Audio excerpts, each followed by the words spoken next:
If we're being completely honest, 2020 absolutely sucked in general for many people, and I think most of us are ready for it to be over. In fact, that's probably saying, it's the understatement of the year to just say that 2020 sucked in general. However, 2020 was, at least in my opinion, a pretty good year for video games. We've reached the end of that, and a game of the year has been announced by many of those in games journalism. You may have heard of this game. It's called The Last of Us 2. Let's take a look. You remember me? Yeah. You remember me.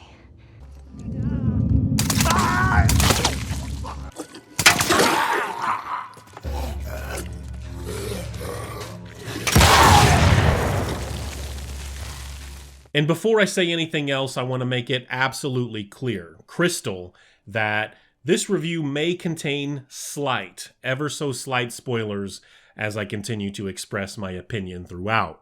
The original Last of Us released in 2013 and became one of the biggest games of the year, and also easily one of the biggest games of that generation. Naughty Dog once again delivered something special in the eyes of many. It swept up numerous awards and soon after found itself as one of the most awarded games of all time. People were beginning to ask questions. What are the reasons for this praise? Does it deserve it? Is it because it's another Sony first-party game from Naughty Dog? Is there a political agenda being pushed that games journalism seems to love? What are the reasons for all of this praise? I immediately said to myself, I think one of the first feelings I had after it was over is, this is not Naughty Dog's best game, and I still believe that it's not. So why is this damn thing getting so much damn praise? I had to play it about 2 more times before things finally clicked for me. I finally understood what so many already knew. This was a very good game, and it deserved quite a bit of the praise that it received. Fast forward 5 years from my first experience with the original game, and people had some of those same questions. What are the reasons for so much praise with The Last of Us 2? If you're not familiar with the studio, Naughty Dog is simply one of the best at getting the most out of the PlayStation platform. I've said this many times before, and I'll continue to say it. For many people, they are Sony's best studio. I don't feel that way, but a lot of people do. The Last of Us 2 is no exception when it comes to them squeezing every drop possible out of the PlayStation 4 and the PlayStation 4 Pro. This game is one of the best looking exclusives on the platform, and I refuse to allow anyone to take that away from it. I remember seeing this game like a year ago and saying to myself, this looks a little blurry and it didn't look as clean as some of the other stuff coming out of the studio.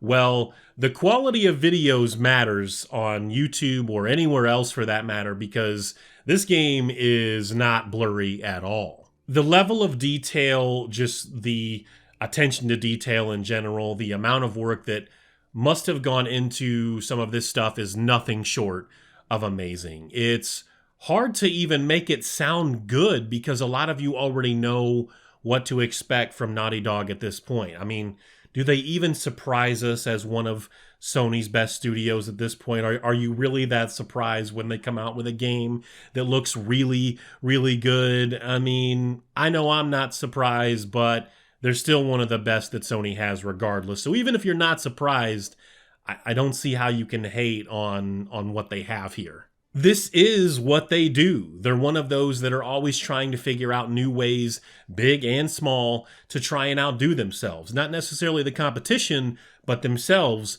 in the visuals category. And in some ways, I think that they've done that here. I still prefer how the Uncharted games look just a little bit, especially Uncharted 4. I'm an Uncharted guy. I like how the Uncharted games look over the Last of Us games.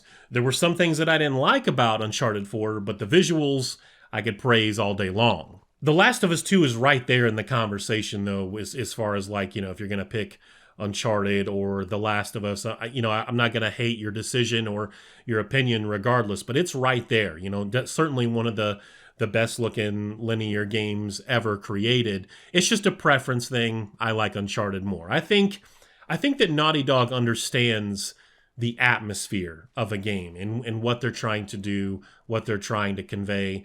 I think they get it better than not all developers, but so many others. The atmosphere of a game can make or break how you see the visuals in general or even approach certain gameplay segments. And with that being said, understand that The Last of Us 2 can be a very dark and gritty experience throughout most of your time with this game. Things like a large amount of electricity in one single area aren't very common in this universe. So for me, it makes sense that they chose what they chose for this game and to look the way that it does. I love that. I love dark and gritty games that do atmosphere very well because for me, you just feel so much more immersed. It should also be said that while I do prefer the look of the Uncharted games more, the animation work done in The Last of Us 2 is arguably the best that Naughty Dog has ever done. Yeah, I mean, there's a lot of cutscenes and the animation work done in those is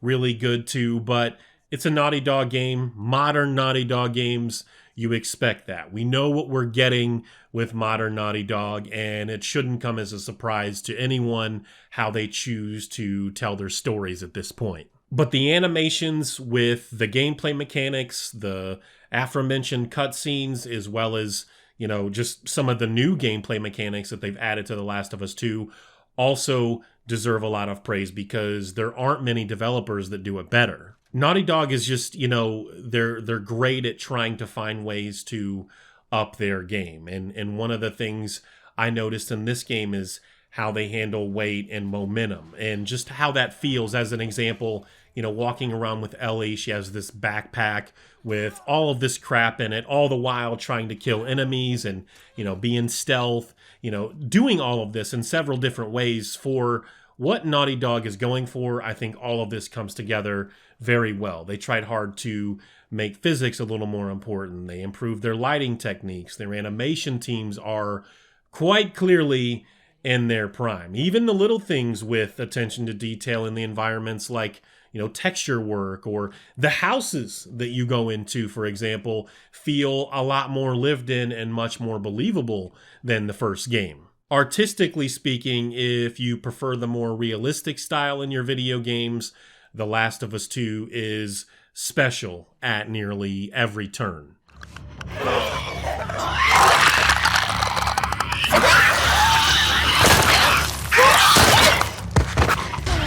Watch it!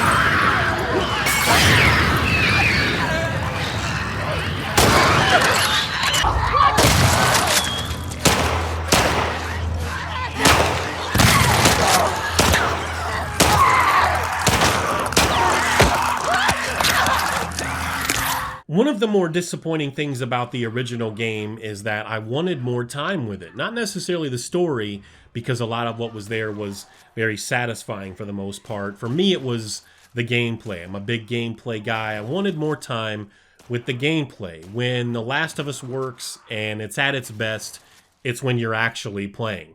Whether it's exploring or having those awesome combat encounters, The Last of Us 2 is very similar to the original game in terms of how you play it. It's survival action, and if you're at all familiar with that, it means resources are limited and most of your shots count. Before I forget, and anyone wants to ask why I didn't mention the reload animations or the workbench stuff in this game, yeah, it's pretty amazing. You guys know that I love stuff like that, and there was no way that I wasn't going to mention it in this review with a game like The Last of Us. And as good as it was in the first game, it really can't compete on any level with what they've done here. I don't even want to call these things reload animations or the workbench stuff, because what it truly is, dare I say, is gun porn. That's right, man. I don't know how I'm supposed to put it any other way, because that's what we're rolling with. Gun porn. Rockstar and Naughty Dog have gun porn on lock in these third-person games, and I think Tripwire, for the most part, has it in the first-person space. If you enjoyed the original Last of Us and its gameplay, you'll feel right at home here. Melee combat. It's even more visceral than before because of the ridiculous amount of detail put into their new animations. The look on the faces of some of these dying enemies is pure awesomeness. You can tell that they just met terror itself or seen their life flash before their eyes. It's pretty incredible. The blood pools up around their body on the ground in a way that most developers don't even think to bother with. I mean, I guess we've always had things like pools of blood, but it's even more special here because Naughty Dog just went that extra mile and it's insanely detailed. Sometimes you'll kill an enemy with Ellie's knife, as an example, and as she pulls away from their body, you can see the drops of blood fall away and onto the ground. I would say for me personally, this is just my personal opinion, and I haven't played every violent game in existence, but this is probably the best example of blood pools I've seen in a really long time and possibly forever. Like a lot of other third-person games, if a game will let me do a combination of stealth and all-out action, that's usually what I prefer. That's how I like to play. Some of the gameplay you're seeing now is on my second run, and I enabled some of the gameplay modifiers like infinite ammo and infinite crafting supplies. My first playthrough was a lot more intense, and it took me a while to figure out exactly how I wanted to play. Since things like AI and animations improved a great deal from the original game, I knew I wasn't going to be able to play it the exact same way. I also felt just a little held back because the PlayStation 4 version of the original Last of Us had a wonderful 60 FPS option, and obviously that made things like shooting not only more fun, but a lot more responsive and therefore more accurate in many situations. And either way, no matter how you slice that, even with that minor complaint out of the way, the shooting mechanics, the weapons, everything in general is just much better this time around. There is no denying that. When you shoot enemies in this game, it feels like you shot someone. Not only by the way it looks and feels, but also how it sounds. Usually I don't dive into the sound much in a lot of these games, but Naughty Dog deserves a lot of credit here for their sound design as well. There aren't many games that make me feel like I'm messing up someone's day the way the Last of Us games do. Again, it's just, it feels really good to shoot enemies in these games, and not just because of the level of detail that is great and the awesome gore effects, but I'd be lying if I said those two things weren't a factor. It's just everything comes together really well with the shooting, and they've improved so much here. It's hard not to say that this is awesome and this is better than the original game. My favorite weapons are still very much the pistols. I just enjoy the simplicity of them, and I feel like some of the more complex animation work happens with the pistols as well. Don't get me wrong, switching to the shotgun to blow some limbs off is one of the more satisfying things in video games. I also found using the bow and the crossbow in The Last of Us 2 to be exciting as well.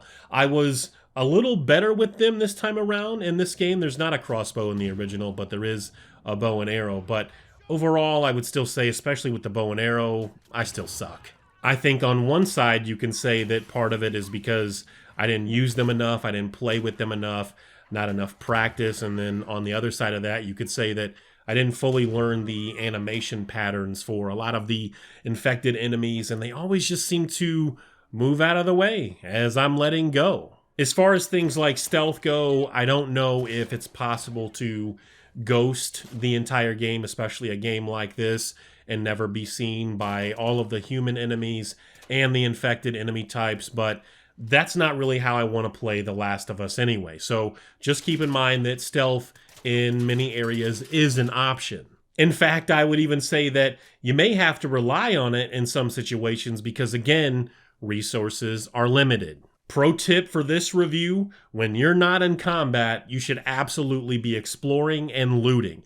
Always explore and look for new things when combat isn't a factor. Some of the items you'll find on dead enemies, but most of what you'll find comes from areas of the game that are completely optional. But this also depends on how you want to play. If you don't care about having a lot of ammo or finding all of the manuals and upgrades for Ellie and Abby, then you can avoid most of those areas and just progress through the main story as quickly as possible. I wanted to upgrade everything and see most of what the gameplay mechanics had to offer. In fact, I did get the platinum for this game. That's just me. That's how I want to play.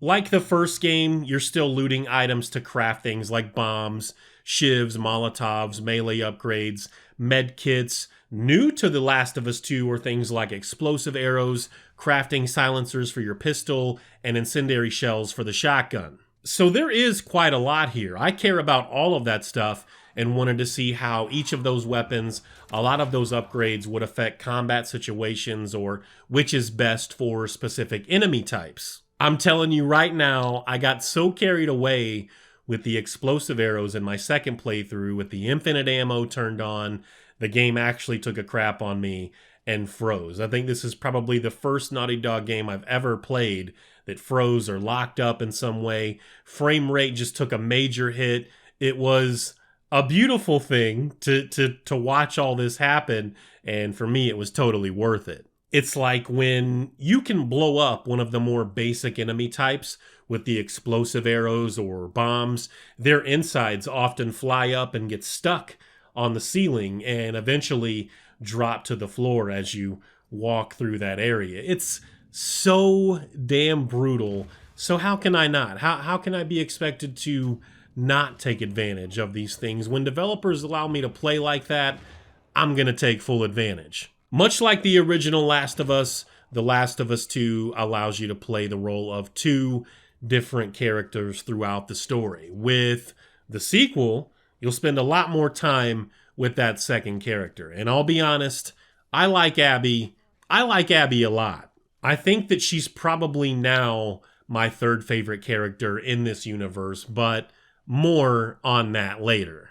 Now, how their stories play out, whether we're talking about Ellie or Abby, and the different weapons you acquire are definitely different between the two. Ellie has a bow and arrow. Abby has a crossbow that she'll acquire. Only one of them can use the flamethrower from what I've seen. The other will get a silenced SMG, which is great on the New Game Plus playthrough with infinite ammo. Playing as both Ellie and Abby is equally as fun, and I actually enjoyed some things about Abby segments over Ellie. It made me feel like, damn, I wish I could have played as Ellie during these moments or found a way to make this character also go through some of those same areas, So it's unfortunate, but that's how they designed the game. I enjoyed the gameplay quite a bit here. In every way you can imagine, it's a really good step above the original. I have almost no complaints or negative things to say about the gameplay. If you wanted to nitpick, 60 FPS would have been really nice, but doesn't seem possible, even on the PS4 Pro. And then another thing I would say is that Naughty Dog can often get in their own way. And instead of finding ways for, the player to always be busy or doing something when you're not watching a cutscene, they'd rather force you to walk slowly or ride slowly through some of the environments, hoping you'll be blown away by their efforts on the technical side. A lot of people don't like that. It's why I feel like a lot of people will poke fun at these games. It's no doubt a reason why many don't play Naughty Dog games, or at least current Naughty Dog games. I had a lot of fun, though. The gameplay was more fun than the original, and to me, just overall more satisfying. You go halfway across the country with someone.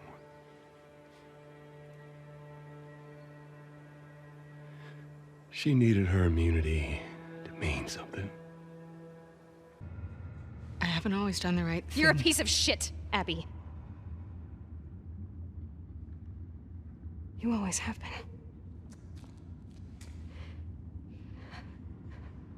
I'm done with you. There are so many things that I would like to say about this story that I'm not going to say. So even though I did give spoiler warnings initially, I'm not going to say too much. I'd like to avoid saying or spoiling a ridiculous amount of things because that's not fair to those watching, and the game's only been out for, half a year at the time of making this video. I think Naughty Dog did a decent job of allowing newcomers to see some of the events of the original game and what led us to where we are now. There is a lot of skipping around at different points in this game, different points in time.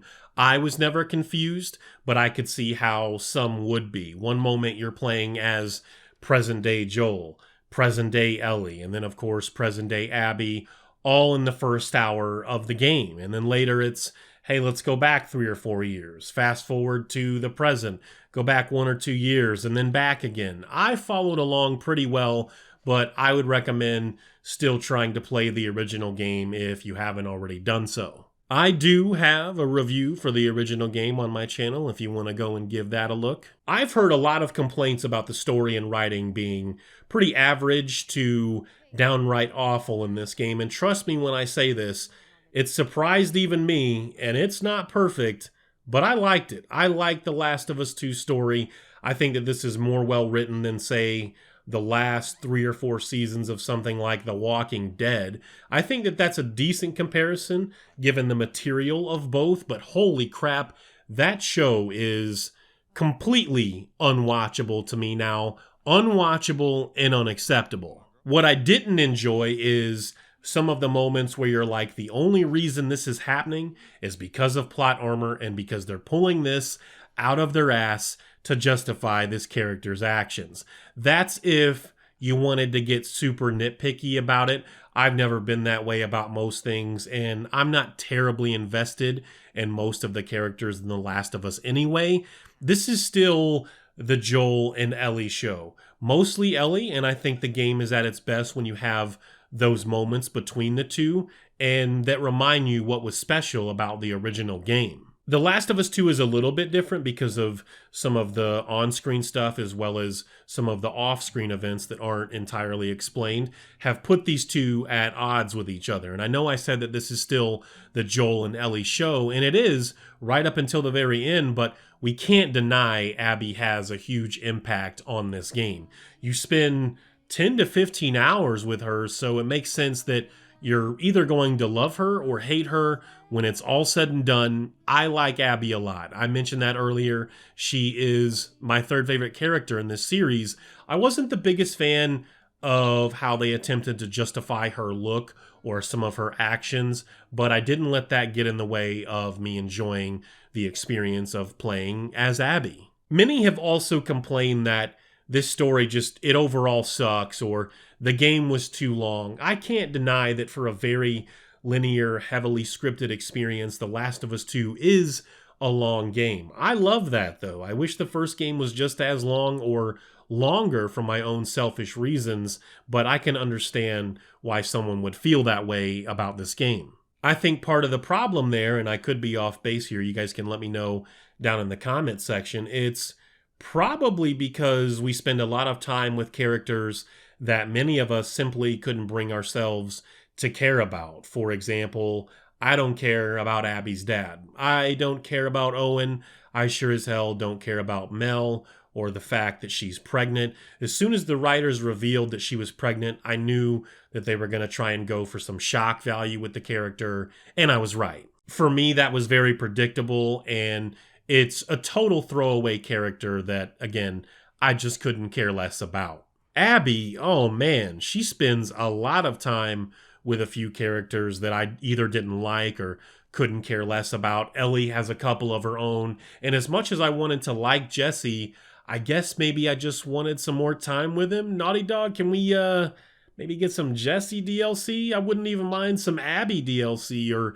hell, even Dina DLC. Dina is great, and I think the chemistry between her and Ellie really works, and it's very believable. The writing with their gameplay moments, the cutscenes, and the relationship they have, it's clearly very special, and it makes for some of the better story moments in The Last of Us 2. I mentioned Mel, and how I really couldn't care less about her character, and while that remains true, she may hold my favorite moment in the game. Certainly one of my favorite moments in the game.